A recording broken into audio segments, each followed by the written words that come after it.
Michael Yang has been in business here in the Philippines for 20 years. Nag-umpisa yan dito sa Davao.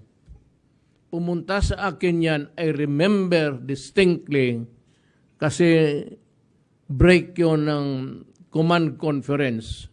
Seated beside me was the officers of the police department of Davao City, pati si Isidro La Peña, who is now the secretary of TESDA. Yan, pumasok yan doon kasama si Sami Oy, isang kaibigan ko, border yan, family friend, border yan sa amin noon ng eskwela pa. Hindi yan sabihin mo in-check na kinukunan ko ng pera. You disabuse your mind. Yan lang ang pagtaka ninyo. Yan ang problema ninyo because you are, lalo na siguro doon. He is afflicted with xenophobia.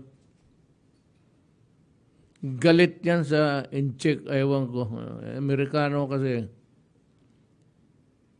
Ngayon yung Michael Yang na yan, ginawa na for 20 years yan. No, ngayon, saan yung picture?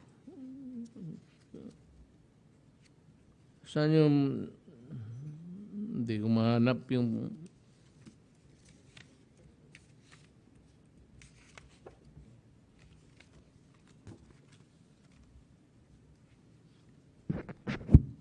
ito si Michael Yang, kasama negosyante. Ito ang karamihan nito, pumasok sa bidding. Sa lahat ng negosyo dito sa Pilipinas, akala ko ba we are inviting investors?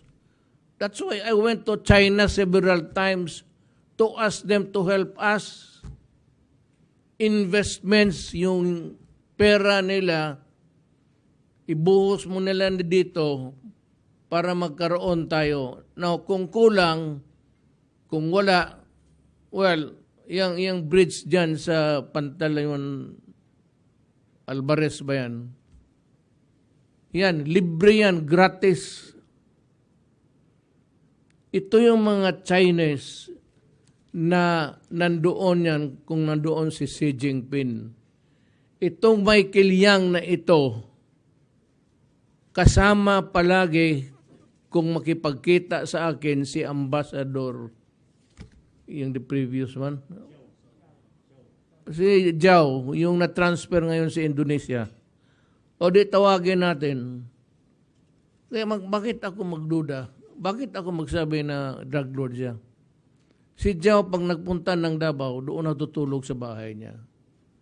Si Zhao, alam mo, Zhao is a kernel of the PLA. Doble yan sila, military pati. Dito, mag-retire ka o mag-resign ka doon. Gaguhin mo kaya yan, magpayag kaya yan.